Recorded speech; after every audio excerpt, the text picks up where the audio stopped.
Continuing to meditate as we read from Affirmations for Self-Healing by Swami Ananda. This week is on concentration. Concentration is the secret of success in every undertaking. Without concentration, thoughts, energy, inspiration, purpose, all one's inner forces become scattered. Concentration is the calm focus of one's full attention on the purpose at hand. Concentration means more than mental effort.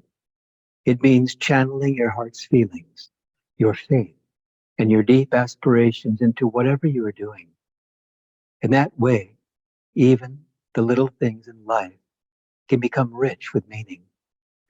Concentration should not involve mental strain. When you really want something, it is difficult not to think about it. Concentrate with interest on whatever you do, and you will find yourself absorbed in it.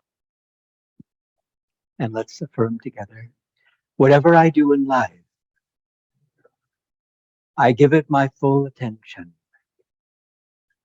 Like a laser beam, I burn from before me all problems, all obstructions. Whatever I do in life, I give it my full attention. Like a laser beam, I burn from before me all problems, all obstructions. A little quieter, whatever I do in life, I give it my full attention. Like a laser beam, I burn from before me all problems, all obstructions. Whispering whatever I do in life, I give it my full attention. Like a laser beam, I burn from before me all problems, all obstructions. And silently, whatever I do in life, I give it my full attention. Like a laser beam, I burn from before me all problems, all obstructions. And please pray silently with me. Help me to see thee, Lord, as the scriptures describe thee, the most relishable. Help me to concentrate on thee, my gaze, my love, my aspirations, my entire being.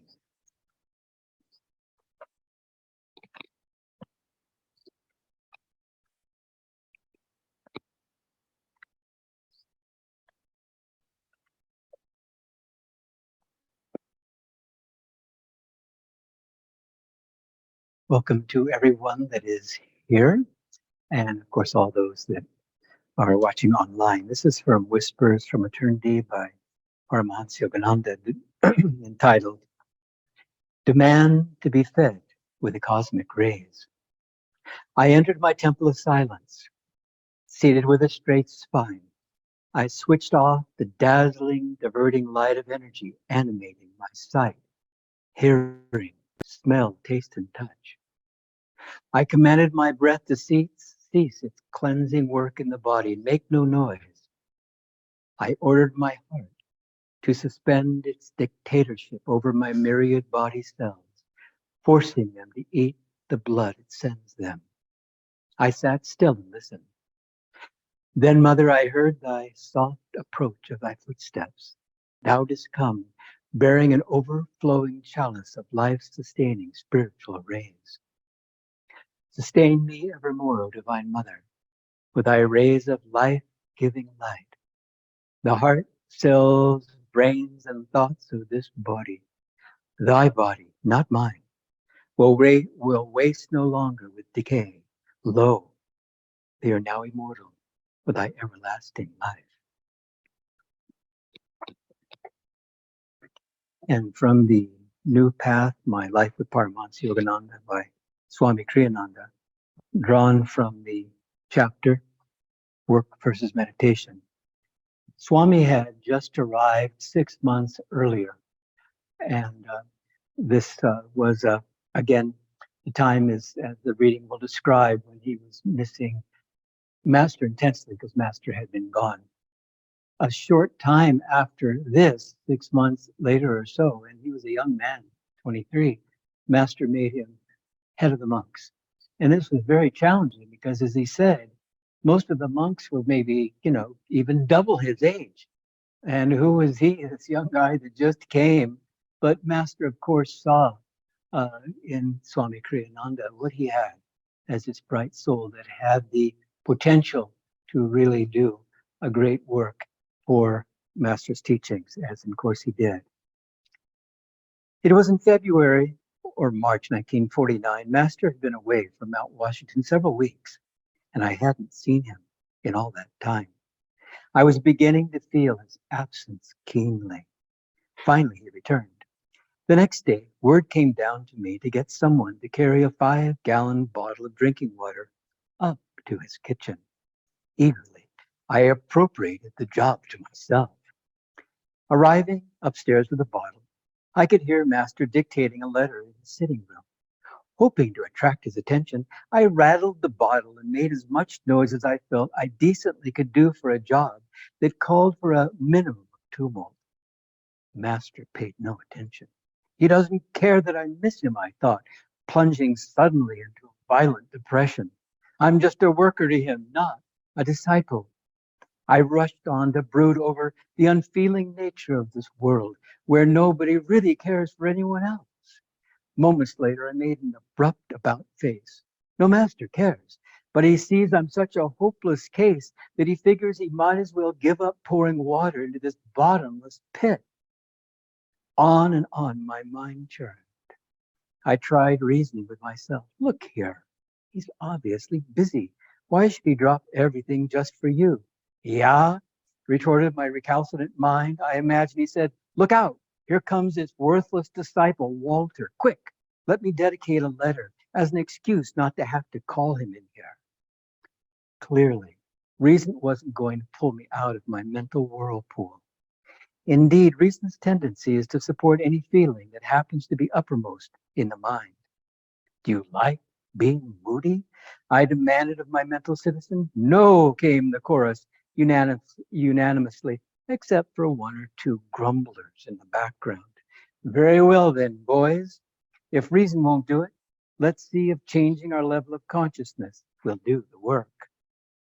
I went down to my meditation cave, and there plunged my mind deeply at the Christ center between the eyebrows. 5 minutes was all it took.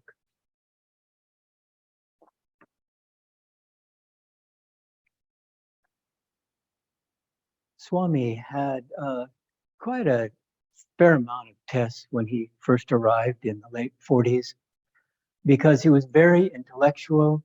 As he said, he could easily best anyone in debate, and he was a bit proud of that. And what Master saw in him, of course, was far more than these idiosyncrasies and habits and so forth. And so he was constantly stressing to Swami to get more devotion. And Swami, listening to what he knew was wise counsel, especially because he knew his situation. He was not blind to the challenges that he faced. He chanted hours a day, meditated hours a day, up to 6 hours a day in those early years in his meditation cave, which was a building that he found on the grounds and a bit dilapidated, but it didn't matter to him. And he made a cave of it in his sleeping quarters and so forth. And he really, really found that as he put energy into it, of course, as we all know, the meditation grew and grew, and the vibration there grew and grew. And so Swami didn't have an easy time of it when Master was asking Divine Mother, because now he was going out to the desert, which is 2 hours east of Los Angeles, 29 Palms, where Master had a little hermitage, the monks had a hermitage, and he asked Divine Mother who he should bring. And there, in his mind's eye, was Swami Kriyananda, who he called Walter. And so he wasn't sure about this. This is kind of the fun story Swami talks about. So he asked again. I don't know if he asked the third time. You sure you want Walter to come? And indeed, Swami had this incredible privilege because this was a time where Master was writing his great scriptures, the interpretation of the Gita, the Bible, and so on. And Swami was there just drinking and drinking of this vibration. But also, even though there was a lot of bliss there for him, there were tests. And we know, after being on the spiritual path for some time, that there is a bit of this that goes on mentally, emotionally, and so on. And we need to embrace, as Master talked about, to be even-minded and cheerful.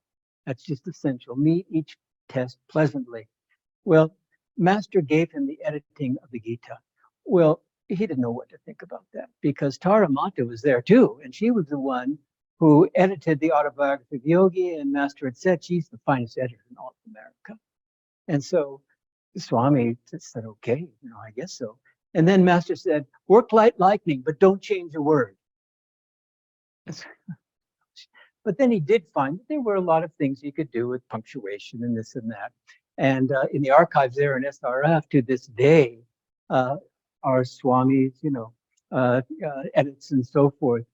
And it's wonderful to think that maybe one day that original manuscript will be, made, available. But at this point, we have to wait. Waiting is an important part of the spiritual path. But nevertheless, Swami got out the essence of the Gita, and it's a beautiful, beautiful, and truly a true scripture. And so he was in such a down state that sometimes with this project that Master had given him to edit the Gita, he would lay on his bed and he was so exhausted by, as he said, he felt like he was in between these tremendous forces of light and shadow that were just, beating him to a bloody pulp. But in later years, he did say that every test, no exception, every single test, of course, including this one as well, was a great blessing for him. Because as we all know, Divine Mother, is working on us because we are a work in progress. And she needs to do what's needed in order to expand our heart, in order to awaken us up from the stream. And that's why I love the image of the blacksmith. We have a blacksmith at Ananda, a dear friend of ours, Rick Morehouse, very, very talented. And it's fun from time to time to watch him as he gives demonstrations. And so he's beating on the hot metal, and you're just thinking, oh my gosh, I'm glad I'm not that piece of metal. And it's all heated up, and he's been, roasting it in the fire and so on. And then it goes into the vat of cold water. There's the steam that goes out. You think, well, that aspect of this project, I don't mind.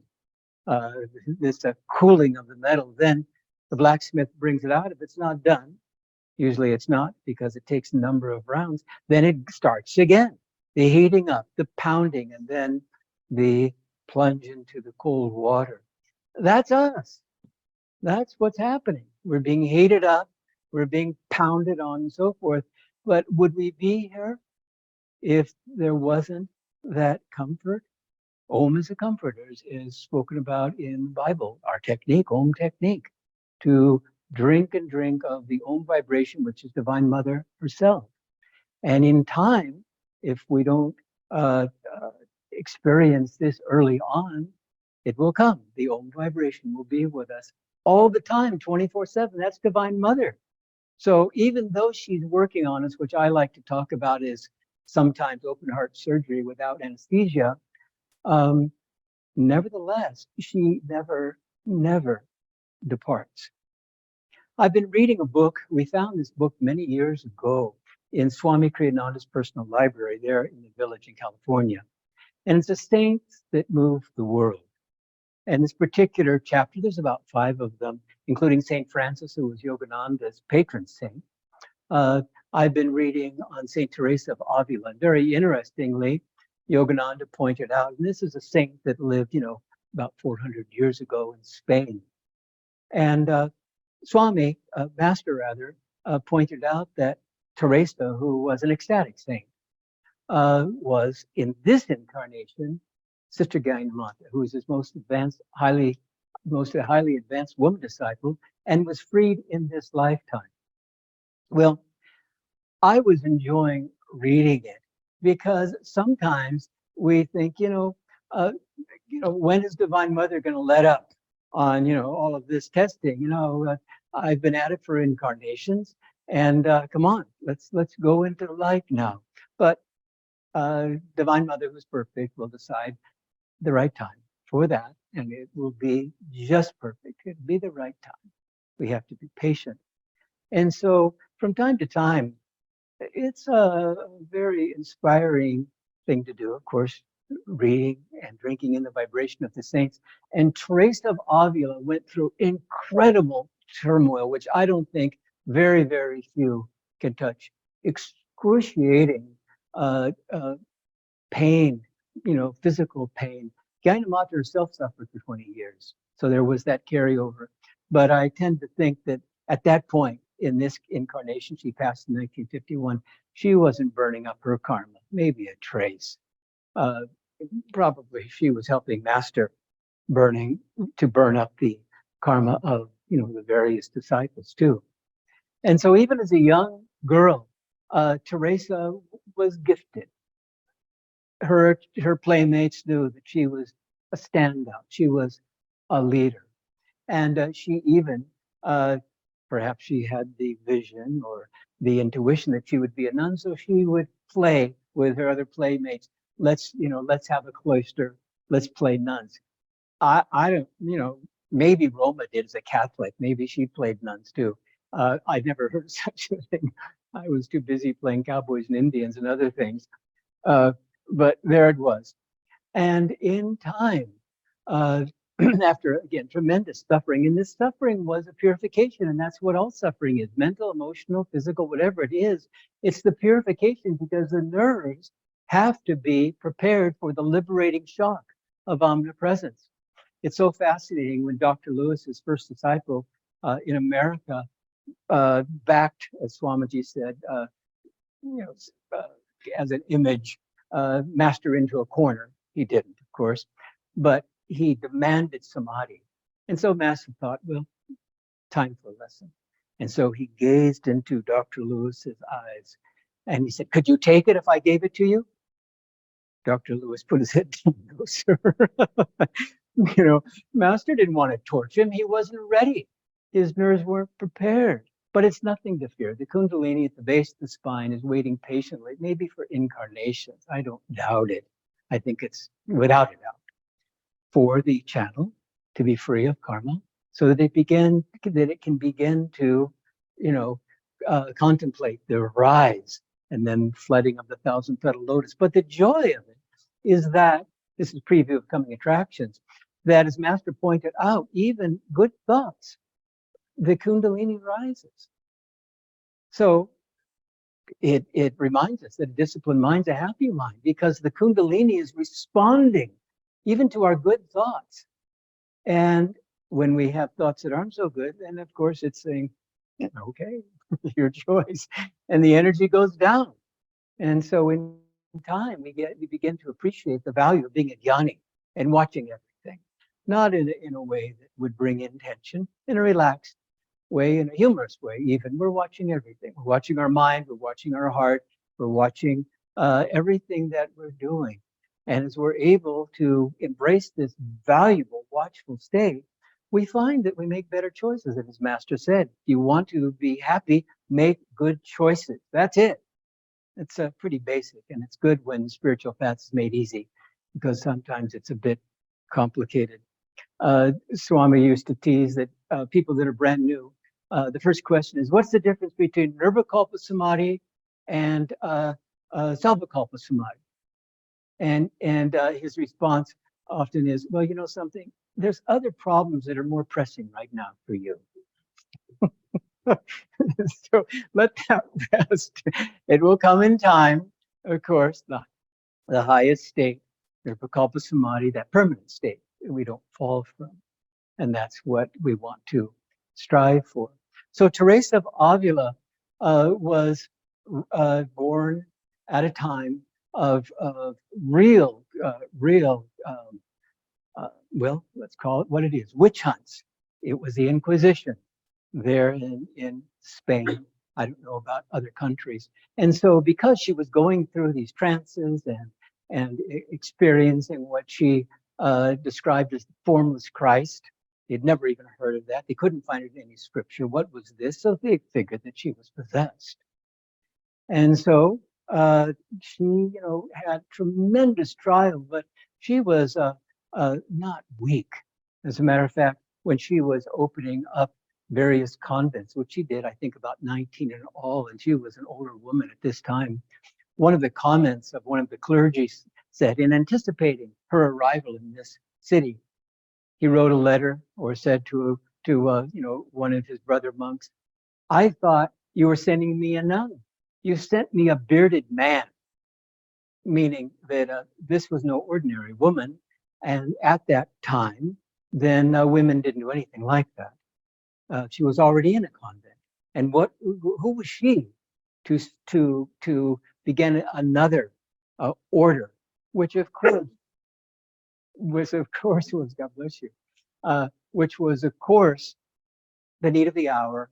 The convents at that time were beginning to slide. You know how it is over the centuries. That's why the avatars come back again and again and again, because things start to go south. And so they would do all the various things, wonderful things with their devotion and their prayers and so on. But they also would meet with the townspeople in the parlor. And some of the townspeople were men. And so it was like, I like meeting with that guy when he comes. These are nuns, if they had that thought. And Teresa did. There was one particular fellow that she was very happy when he arrived. She thought, this is no good. And so when she founded her monastery, she not only threw that out, no monastery that she had in this reform movement had a parlor. Been there, done that. And then also no shoes. And you think, I like wearing socks and sandals myself. In the wintertime, as they were traveling, not to mention, these convents of stone, no shoes. What was that about? Was that a needed austerity? But they were with a saint who knew that the requirement in order to grow spiritually was to go beyond the physical and to go beyond personality and go beyond limitation. As she used to say, a sad nun is a bad nun. And it's like, gee, that's a little harsh. Sometimes I get sad. Does that mean I'm bad? Well, she was making a point that this path, our path, any true path, is the path to discover the joy inside. And so we have to watch again and again. As Swami, it only took him 5 minutes in his meditation cave, by being here at the point between the eyebrows, to drive out that crazy whirlpool that was self-created. And we find too, thank God we know about the inner anatomy. Thank God that we know that when the yogis say live more in the spine, we think, well, I'll have to go to the doctor to see what they're talking about. And the doctor's mystified, of course, unless he has a spiritual background. The energy astral spine, that's what we're speaking of, where the chakras reside, where the karma resides that needs to be released. And so bit by bit, Teresa of Avila, this great levitating saint, was able to win over the Pope and the kings and the clergy and so many others, because after a while, they found that she was completely untouched and they could do anything and everything. And they did. There was a group that was extremely opposed to this reform movement of hers. And they played for keeps, paying attention, because she was there in the light. She was getting her direct counsel from Christ himself. And so she could endure because she understood that people wouldn't act like this if they were in a higher state of consciousness. And that's what the saints bring. They reflect back to us who we are And so it's much easier for us to rise to the occasion. And so again, thank God for the saints. Yesterday, we had some excitement. We had a fire. And it was, it's a happy ending. In California, where we have a lot of fires, 2/3 of our community burnt down in '76. So we know about fires. And so we do fire breaks. And, out comes the tractors and this and that in order to, because the wind whips up and, the fire can just, burn up. And it burned up a lot of acres on the outside of the fence. But then I thought to myself, yes, we have to bring the hose and the water and all these things to spray on the opposite side of the fence because some of the trees, et cetera, were so close. We didn't want it to jump. But I thought, Satya, our landlord built the fire break. I'm going to have to ask him if if that was part of the intention. It's a big high wall, and it saved us. Otherwise, we'd be giving our satsang in a blackened environment. If we could have given, we probably would have canceled to save everybody. The devastation. And so we were out with our hoses, and of course, electricity had been off. And so the water pressure was, not quite what it should be. And we had the big tall ladder, which is still out there with the bucket. And so, hosing on the other side and this and that. Because I was the fire chief at Ananda for some time.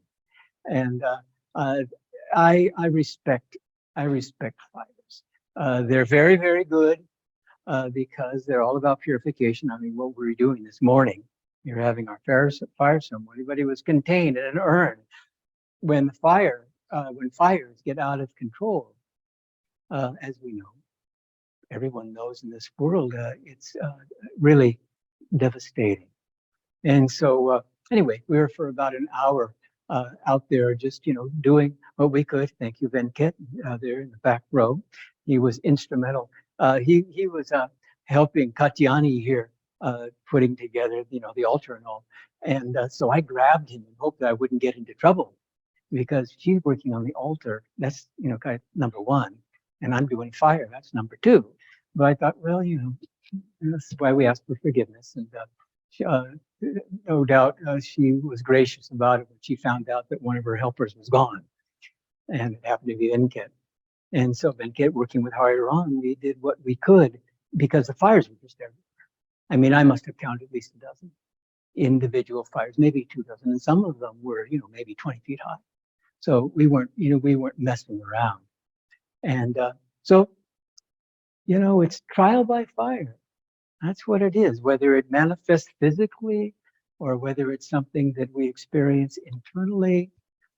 It's all for the good, because that's, Divine Mother's in charge. It's all for the good. But some of the time, it does lift our energy. And I'll tell you, it certainly did mine. And I believe Venkat and Hari Ram as well, because, it's a beautiful property. It'd be nice if it, stayed, in that state. Yes, monsoon would come and everything would be nice again, but one doesn't want to tempt Divine Mother, because when she wants to dance the dance of Kali, you never know what she's up to. And what will be the widespread effects? Just like, okay, tell us what to do, and we'll do what we can to find a solution in every instance, both internally and externally. And so it's good from time to time, whether it's, reading the early years of Swami here in the path, as he's written so eloquently, or again, of the saints, and of course, the Indian saints, so many, then bit by bit, we can appreciate that this is what is needed. This is just what's needed. Someone came up to me the other day and said, you've been on the path for a long time. Is it still like this, up and down? I said, yes. And I hope that they didn't flee the path because of that comment. But you distance yourself. Over time, you distance yourself because we found something better. And we know, as Swami, in 5 minutes, he was able to shift his consciousness. We can do the same. And so we do what we can to be creative. The other day, when there was a down cycle, I thought, well, okay, experienced this many times. I don't pay too much attention to it, but it does get your attention. And so I thought, well, okay, I always have my toolbox, my spiritual toolbox, invisible toolbox by my side. So I'm always, digging through to see, because there's always different solutions. Is it affirmation? Is it visualization? Is it prayers? Is it meditation? In this time, it was visualization. That was what was needed. Excuse me, prayer. And so I found, because there's so many people to pray for. You pray for your loved ones. You pray for your colleagues. You pray for this world. You pray for something that still is bugging you from the past, perhaps a concern of the future. It goes on and on. And so, I don't know, 15, 20 minutes later, I thought, gee, this is good stuff. And I was able to reflect, as Master said, little do people know what radical, I think it's a capital R, radical changes are possible through prayer. And prayer and meditation, like meditation and seva, are soulmates, as far as I'm concerned. And so that was the solution. Swami, he didn't take 20 minutes. He had more power. 5 minutes was all it took for him, and he was really going through it. I think much more than I, when I was going through my little test. But there it was. Prayer was the solution.